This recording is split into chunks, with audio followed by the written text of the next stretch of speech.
Here's a project for today.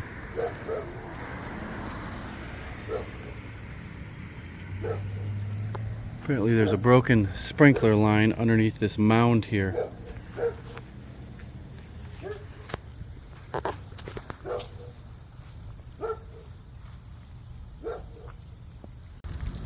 Got multiple problems. This one's broken. There's a huge leak over there.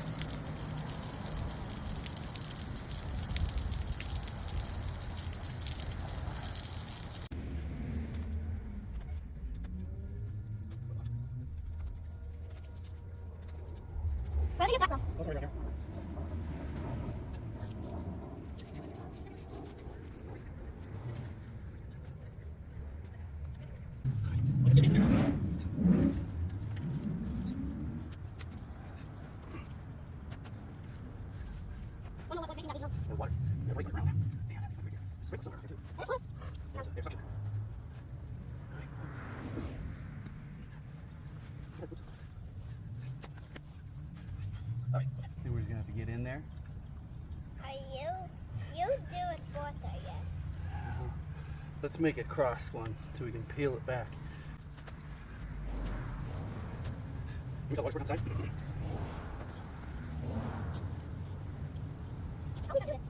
Let's do this first.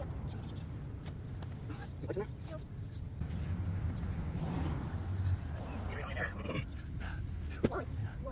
in there? There it is, right there. Yeah, there's that in. Oh, what's that? Right there. Legs going right here. We gotta do more right here. Yeah, that's working good. Oh, okay. That way. See this pipe? There's this thing right here. Now, it looks like this goes to the sprinkler head, and this here is a T into this either 3/4 or 1 inch here, but it's a kind of a new style. Or a different style, like a clamp-on style. So we're gonna keep on digging in here until we have that all exposed and can connect this back to here.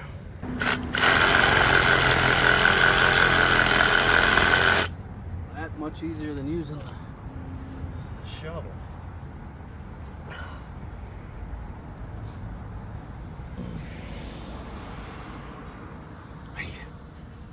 It's got another leg on it or something.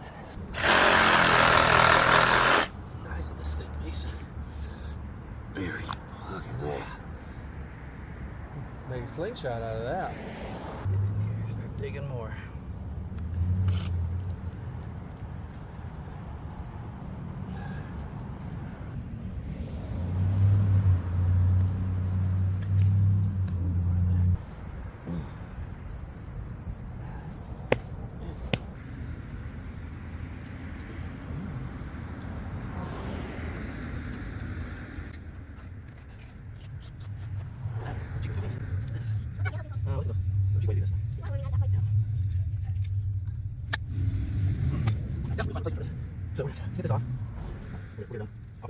So we're going to end up cutting this, putting in a regular T with clamps, 3 clamps. This one here is going to have to get cut short because the nipple's still in there, and extended. Should be done here shortly. So just dug up this broken sprinkler and there's ants everywhere. So I am not going to mess with digging this whole thing out. Oops. Just going to try to get myself a replacement one of these things. Ants.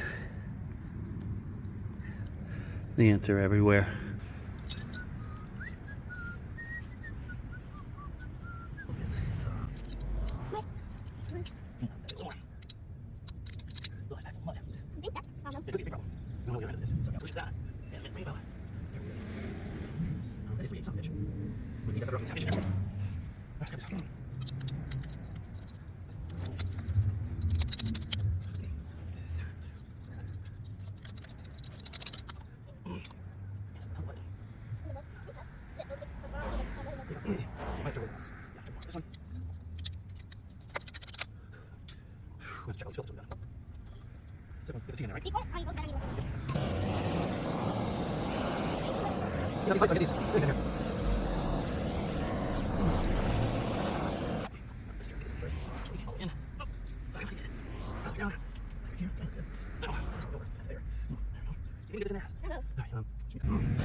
Okay, so we got a little adjustment here.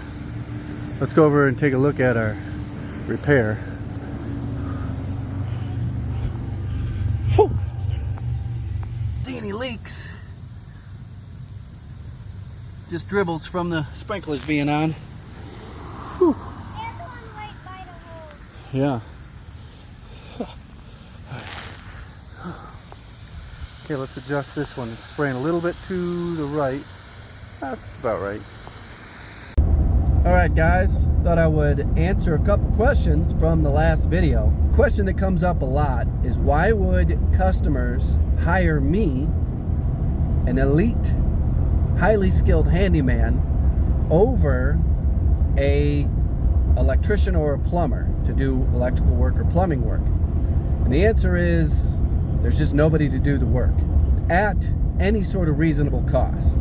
There are just not very many self-employed, competent electricians and plumbers.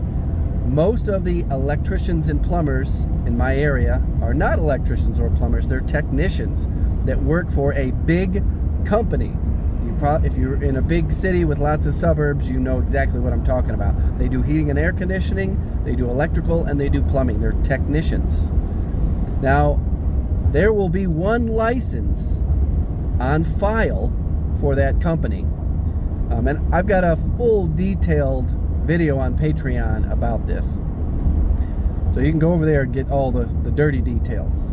So it's rare to have a real licensed plumber or electrician employed by these big companies, because they're useless, especially when it comes to residential repairs and remodeling.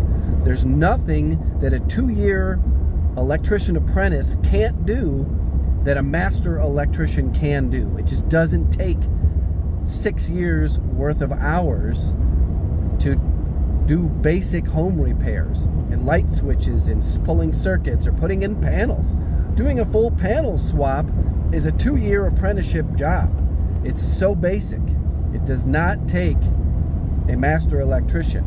So they find themselves in a situation where they're useless unless they've got good management skills.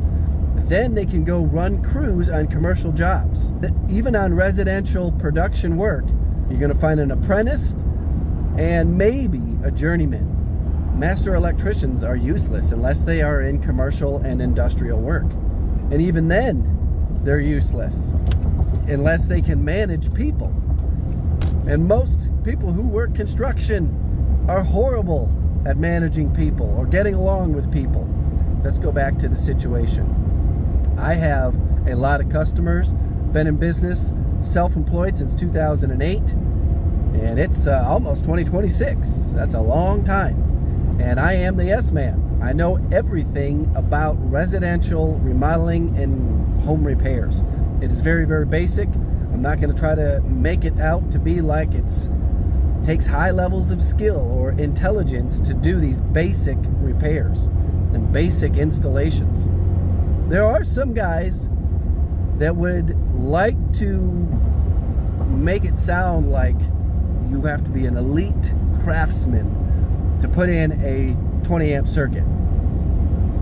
They just have very low self-esteem. Another thing is, these guys that are self-employed, they often have problems, mental problems. They always have an excuse. They will always be late. There's always an excuse about why they can't do the job, or why it's too difficult, or why they have to charge more money.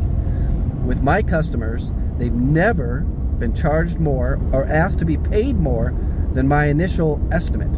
Never, ever, ever, ever have I gone to a customer and said, oh, well, I didn't know this, or I couldn't see that, so I need an extra $200 to finish, or $300 to finish. Your house has old breakers, so I had to go to this antique electrical shop to get these old antique breakers. Never happens. Same with plumbing. I've got a pretty good viral video of me repairing very old antique faucet fixtures. And I give them a price. I go to the antique faucet place and they've got all the repair parts and even new parts to repair those old antique faucets. So I'm always the yes man. I never have any excuses. I always show up, and it's just why I keep getting called. And we're getting close to 20 years.